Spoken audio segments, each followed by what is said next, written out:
Hello viewers, this is Deepak here. हम हमारे unit number 3 का चैप्टर नंबर 2 लेकर चल रहे थे, ठीक है, जो कि था हमारा एपी जीपी तथा एचपी। उसी का ये क्वेश्चन है, ठीक है, एपी जीपी तथा एचपी, उसी का ये क्वेश्चन है, क्वेश्चन नंबर 6, ठीक है। क्वेश्चन नंबर 6 में इसने दिया है the nth term of the series, दी हुई सीरीज ये रही, विल बी, यानी कि इस श्रेणी का nवां पद क्या होगा। हिंदी में देखिए इस क्वेश्चन को, श्रेणी एक का क्यूब अपॉन एक plus one cube plus three cube upon one plus three plus one cube plus three cube plus five cube upon one plus three plus five plus dash dash dash का nवां पद होगा। चार option इसने दे रखे हैं। पहला option है N cube plus one by nine, second option है n square minus two N upon two N plus one, third option है three N square plus one upon N plus one, और fourth option है two n square minus one. देखो, सबसे पहले लिख लेते हैं इसको गिवन श्रेणी, यानी कि गिवन सीरीज, दी गई श्रेणी कौन सी है हमारी, ये है one cube by one plus one cube plus three cube upon one plus three plus one cube plus three cube plus five cube upon one plus three plus five, ठीक है। अब ये अप टू इन्फिनिटी तक जारी है series. अब मैं एक काम करता हूँ, यहाँ पे इसका पहला पद और ये दूसरा पद लगभग ये सोल्व कर सकते हैं हम, तो यहाँ पे इसको थोड़ा सा सोल्व करके लिख लेते हैं। तो ये क्या आएगा मेरा, ये तो आएगा वन, और अगला पद आएगा एक का क्यूब एक प्लस तीन का क्यूब 27 और वन प्लस थ्री, ठीक है, तो ये आ जाएगा फोर। तो क्या आएगी श्रेणी का दूसरा पद, ये दूसरा पद है, यहाँ पे ये प्लस ये वाला प्लस है, ठीक है। तो पहला पद तो आया मेरा वन, और दूसरा पद क्या है, बीच में प्लस लगा हुआ है, दूसरा पद आया मेरा 28/4, ठीक है। तो ये कटेगा कितनी बार, 7 बार, यानी कि पहला पद तो मेरा क्या आया वन, और दूसरा पद क्या आया मेरा 7। ये तो है मेरा श्रेणी का पहला पद, पहला पद या फर्स्ट टर्म। ये है दूसरा पद, दूसरा पद। अब पहले और दूसरे पद में ये तो मिल गया मुझे, अब मैं क्या करूँगा, ऑप्शंस को चेक कर करके देखूंगा। तो by option method, by option method, option method से करके देखेंगे। तो सबसे पहले मैं फर्स्ट ऑप्शन को चेक करता हूँ, ठीक है। अब आप एक बात ध्यान रखिएगा, जब भी आपको इस प्रकार से कोई सीरीज़ दी जाएगी, तो वो सीरीज़ में जब एनवा पद की वो बात करेगा, तो उसमें जो एन के मान होंगे ना, वो एन बिलोंग्स टू हमेशा क्या होगा, कैपिटल एन होगा, जहाँ एन के होंगे हमारे नेचुरल नंबर्स, ठीक है, natural numbers. Maximum time natural numbers ही होते हैं।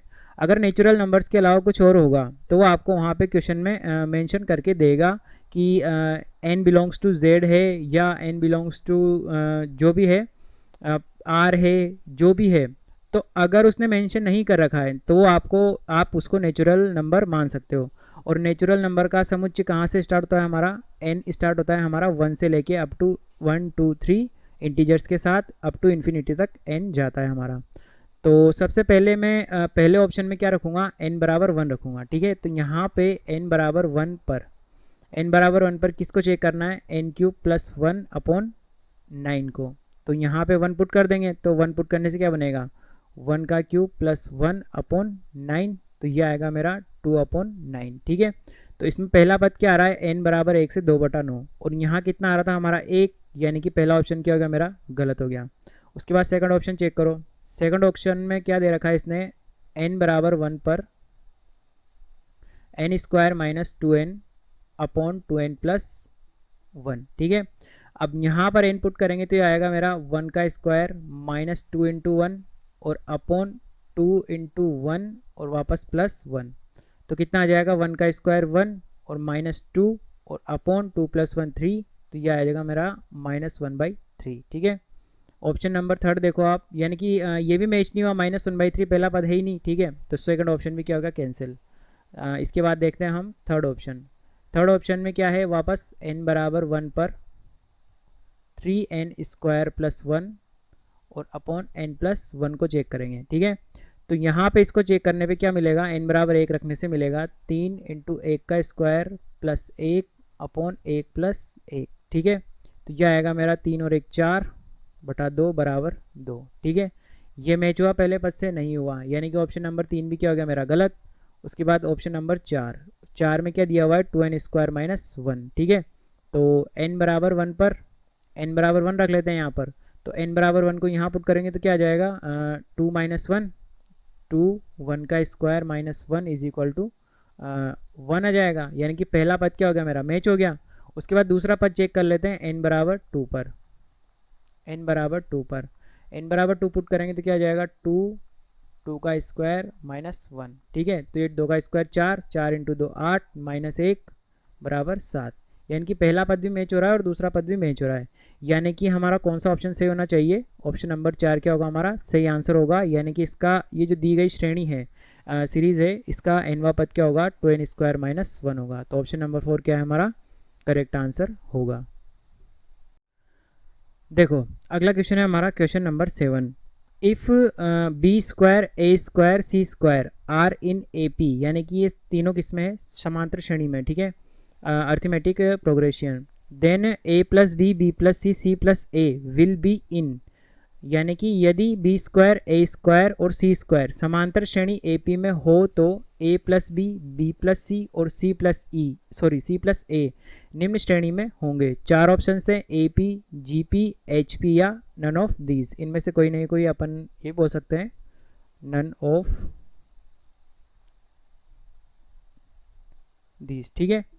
तो सॉल्यूशन में देखिए, इसका सॉल्यूशन देखिए, आपको एक रिजल्ट है जो कि डायरेक्ट ध्यान रखना है, ठीक है। और वो रिजल्ट क्या है कि a² b² और c² AP में होंगे, AP में होंगे कब होंगे, यदि 1/a plus B, 1/b plus सी और 1/c प्लस ए किस में हो AP में हो, ठीक है। AP का मतलब है आपकी समांतर श्रेणी, समांतर श्रेणी, ठीक है। ये भी क्या है समांतर श्रेणी, ठीक है। अब यहाँ पर इसने a plus B plus C plus a की बात तो की है, लेकिन हमारे पास ये जो रिजल्ट है ना ये इसमें किस में है 1/ में दे रखा है यहाँ पे। तो a² b² c² अगर AP में होंगे कब, जब 1/a plus B 1/b plus सी और 1/c प्लस ए भी किस में हो AP में होंगे, ठीक है। अब इसको मैं थोड़ा सा ऐसा भी लिख सकता हूँ कि यदि 1/a plus B 1/b plus सी और 1/c प्लस ए AP में होंगे, यदि कब होंगे, जब a² b² और c² किस में हो AP में हो, ठीक है। अब आपको एक बात पता होगी कि अगर तीन संख्याएं जैसे मान लो ABC, यदि A B और C AP में है, यानी कि कैसी श्रेणी में है समांतर श्रेणी में है, तो 1/a 1/b और 1/c किस में होते हैं HP में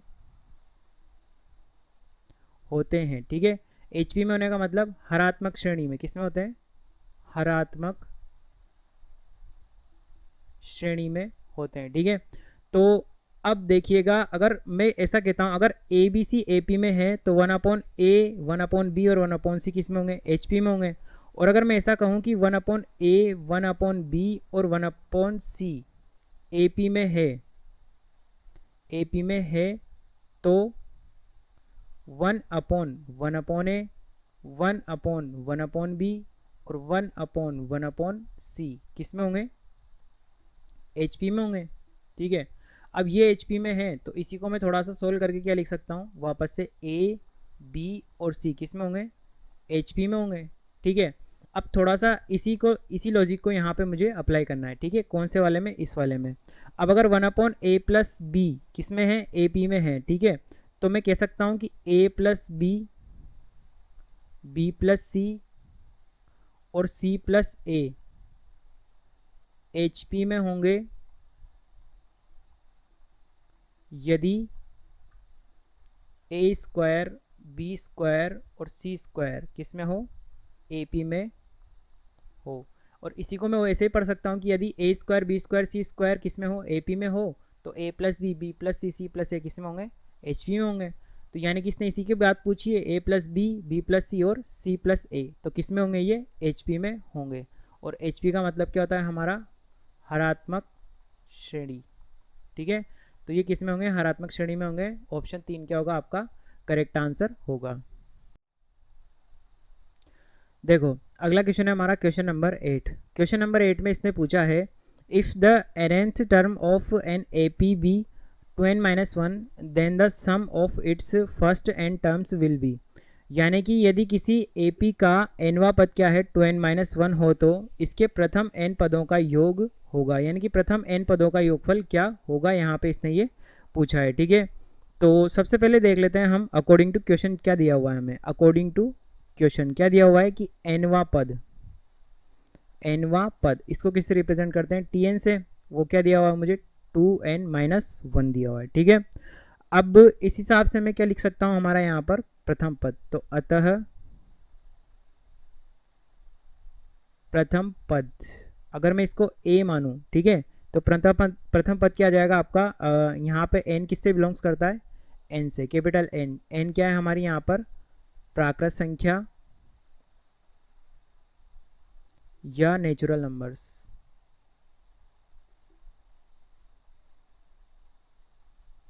ठीक है, अब नेचुरल नंबर हैं तो n का मान 1 रख देंगे, तो ये आ जाएगा 2 × 1 - 1, तो a का मान कितना है 1। इसी प्रकार द्वितीय पद क्या आ जाएगा, द्वितीय पद इसको b बोल देते हैं, तो ये आ जाएगा मेरा 2 - 1, तो कितना आएगा 3। इसी प्रकार तृतीय पद निकाल लेते हैं, तृतीय पद c बराबर 2 × n, n का मतलब 3 और -1, तो कितना आ जाएगा 5। तो 3 पद क्या है मेरे 1, 3 और 5 आ गए। ठीक है, तो श्रेणी किस प्रकार होगी, अतः श्रेणी निम्न प्रकार होगी।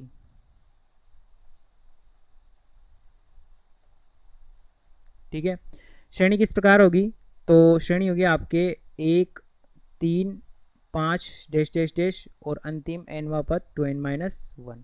ठीक है, इस प्रकार की श्रेणी होगी। अब उसने यहाँ पे हमसे पूछा है कि प्रथम n पदों का योग क्या होगा, तो सम ऑफ फर्स्ट nth टर्म्स, या कहें प्रथम n पदों का योगफल। ठीक है, प्रथम n पदों का योगफल, इसका सूत्र क्या होता है, Sn बराबर n/2 और a प्लस l। ठीक है, a तो होता है आपका प्रथम पद और l होता है आपका अंतिम पद। ठीक है, तो यहाँ पे n/2 यानी कि nवा पद का योग निकाल रहे हैं, n पदों का योग निकाल रहे हैं हम। ठीक है, तो यहाँ तो क्या आएगा n/2। ठीक है, उसके बाद a यानी कि प्रथम पद क्या है मेरा 1। ठीक है, तो यहाँ क्या आ जाएगा 1 और प्लस अंतिम पद क्या है 2n-1, 1 से 1 कैंसिल आउट हो गया। ठीक है, ऊपर बनेगा 2n² और अपॉन 2, 2 से 2 कैंसिल आउट हो गया, फाइनली क्या बचा n², यानी कि प्रथम n पदों का योगफल क्या है हमारा n²। तो ऑप्शन नंबर 3 क्या होगा करेक्ट आंसर, इधर भी 3 क्या होगा करेक्ट आंसर होगा। ठीक है, और इसके अलावा इस क्वेश्चन में आप एक गलती कर सकते हो, तो प्रथम जब उसने पूछा है प्रथम 2n-1 पदों का योग, तो आप ऐसे मत कर देना कि जैसे ये वाला सूत्र लगा दो, Sn बराबर n/2 2a plus n-1 into D, और फिर यहाँ पे n2n-1 रख दो कि भाई मुझे nवे पद का निकालना है, तो 2n-1 रख के यहाँ पे सीधा, और nवा पद 2n-1 है और उसने n पदों का पूछा है ना, तो nवा पद ही 2n-1 मान लो, और फिर उसके प्रथम n पदों का अगर आप ऐसे भी लिख के गलती कर सकते हो, तो फिर अगर आप इसको कैलकुलेट करोगे ना, तो यहाँ भी 2n-1 रख दोगे, यहाँ 2 आ जाएगा और यहाँ 2 और a प्लस 2n-2 और इंटू डी। इसको आप सोल्व करोगे तो ये क्या बनेगा आपका 2n-1 और ये बन जाएगा a plus n-1 into D. ठीक है, ऐसा बनेगा ये आपका। फिर इसके बाद कौन सा पद बन गया ये, 2n-1 वाला पद, ठीक है। तो इसी को आप कैसे लिख सकते हो, 2n-1, और ये भी 2n-1, तो इससे आप आंसर क्या ला सकते हो, 2n-1 का होल स्क्वायर, जो कि क्या होगा, गलत, लेकिन क्या हो रहा है, मैच हो रहा है। तो ऐसी गलती आप जो है पेपर में मत करना। जब मैं क्वेश्चन सोल्व कर रहा था तो मैंने भी एक बार ये गलती की थी, ठीक है, और आंसर मेरा मैच भी हो गया था, लेकिन मैंने लगाया नहीं, मुझे थोड़ा सा ऐसा लगा कि इसमें डाउटफुल कि कुछ गलत है, ठीक है। तो सही आंसर क्या होगा आपका, n स्क्वायर सही आंसर होगा। तो ऑप्शन नंबर 3 क्या आपका सही आंसर है। देखो अगला क्वेश्चन है हमारा यहाँ पर क्वेश्चन नंबर 9। क्वेश्चन नंबर 9 का सोल्यूशन देखिए। क्वेश्चन नंबर 9 में क्या पूछा है, if a raise to power n plus one plus b raise to power n plus one upon a raise to power n plus b raise to power n be the harmonic mean of a and b, then value of n is. यदि a तथा b का हरात्मक माध्य a की power n plus one plus B की power n plus one upon a की power n plus B की power n हो तो n का मान होगा, ठीक है। यहाँ पे n का मान आपसे पूछा गया है। तो सबसे पहले अकॉर्डिंग टू क्वेश्चन क्या दिया हुआ है उसने, अकॉर्डिंग टू क्वेश्चन a तथा b का हरात्मक माध्य, ये सब दिया हुआ है इसने, ठीक है। इतना बड़ा हरात्मक माध्य, इसको मान लेते हैं हम c है। a तथा b का हरात्मक माध्य क्या हो गया, c है, ठीक है। तो a और b का हरात्मक माध्य अगर c है तो क्या होगा कि a, c और b किस में होंगे, hp में होंगे, किस में होंगे, hp में होंगे, जहाँ पे hp क्या होगा आपका हरात्मक श्रेणी, ठीक है। hp क्या होगी आपकी हरात्मक श्रेणी होगी। और अगर ऐसा है हरात्मक श्रेणी में है तो क्या सत्य होगा इसके लिए, a 1/a प्लस 1/b बराबर 2/c के बराबर होगा, ठीक है। तो यहाँ से इसको थोड़ा सोल्व आउट करो आप, तो क्या आ जाएगा आपके लिए, ये आ जाएगा ए बी और ऊपर आएगा a प्लस बी और ये इधर 2/c, ठीक है। तो यहीं से अगर आप निकालोगे तो c का मान क्या आएगा, ऊपर नीचे कर दो, c/2 बराबर क्या आ जाएगा, A B upon A plus B. तो यहाँ से c बराबर क्या आया, 2ab upon A plus B आ गया, ठीक है। तो c का मान ये चाहो तो आप डायरेक्ट ध्यान भी रख सकते हो कि अगर ए बी सी किस में है, ए सी बी अगर किस में है, एच पी में है, तो उसके लिए c का मान ये होगा, ठीक है। तो अब यहाँ पर मुझे क्या करना पड़ेगा कि ऑप्शंस को चेक कर करके देखना पड़ेगा कि उसने देखो हरात्मक माध्य को क्या बोला उसने, c का मान क्या बताया, a की power n plus one plus B की पावर n प्लस वन और अपॉन a की पावर n प्लस बी की पावर n, ये बताया, ठीक है। अब ये मान तो इसने बताया है, लेकिन क्रॉस चेक तो करना पड़ेगा ना, और n के मान रखने पर ये वाला इस पूरी क्वांटिटी का मान कैसा बनना चाहिए, 2ab upon a plus B के बराबर। तो सबसे पहले पहला ऑप्शन देखते हैं। तो पहला ऑप्शन में n बराबर क्या रखा मैंने 1, तो यहाँ पे क्या जाएगा, a की power 1 plus one plus B की पावर 1 प्लस वन और अपॉन a की पावर 1 प्लस बी की पावर 1। तो क्या आएगा, a की पावर 2 प्लस बी की पावर 2 और अपॉन में a प्लस बी, ठीक है। हुआ मैच, सी से नहीं हुआ, तो पहला ऑप्शन क्या हो गया, गलत हो गया। सेकंड ऑप्शन पे आ जाओ, सेकंड है हमारा n बराबर -1, ठीक है। तो n बराबर -1 अगर आप इसमें पुट करोगे तो क्या आएगा आपके, a की power -1 plus one plus B की पावर -1 प्लस वन और अपॉन a की पावर -1 आएगा, ठीक, लिख लेता हूँ एक बार, a की पावर -1 प्लस बी की पावर -1। तो इसी को सोल्व करेंगे तो a की पावर 0 और उसको 1 लिख सकते हैं, इसी प्रकार b की पावर 0 उसको 1 लिख सकते हैं, ठीक है। अपॉन में ये बन जाएगा 1/a प्लस 1/b, अंश में जुड़ के 2 हो गया, ठीक है। और इसका यहाँ पे b है, एलसीएम लेंगे तो क्या आ जाएगा, ए बी इंटू ऊपर में a प्लस बी, ये a b ऊपर चला जाएगा तो ये आएगा 2ab upon a plus B. हुआ मैच, सी से मैच हो गया, ठीक है। तो सही ऑप्शन कौन सा होगा, सेकंड। एक बार लेकिन मैं आपको क्रॉस चेक करके दिखा देता हूँ। तीसरा ऑप्शन देखिए, n बराबर 0 पर अगर n बराबर 0 रखेंगे तो क्या होगा, a की power 0 plus one plus B की power 0 plus one upon a की पावर 0 प्लस बी की पावर 0। तो इससे क्या मिलेगा, ऊपर तो बनेगा a प्लस बी और नीचे a की पावर 1 a की पावर 0 1 b की पावर 0 1 1 और 1 2, क्या आया, a प्लस बी बाई 2, तो जो कि इससे मैच नहीं हो रहा। उसके बाद ऑप्शन नंबर 4 चेक कर लो, n बराबर 2 पर। n बराबर 2 रखोगे तो क्या आएगा, a की पावर 2 प्लस 1 प्लस b की पावर 2 प्लस 1 अपॉन a की पावर 2 प्लस b की पावर 2। तो इससे क्या मिलेगा, a cube plus b cube और अपॉन में a square plus b square. ये भी मैच नहीं हुआ इससे, c से, ठीक है। तो c का मान आपका किससे मैच हुआ है, n बराबर -1 से। तो सही आंसर क्या होगा आपका, n का वैल्यू क्या होगा, -1 होगा। n का मान क्या आएगा, -1 आएगा।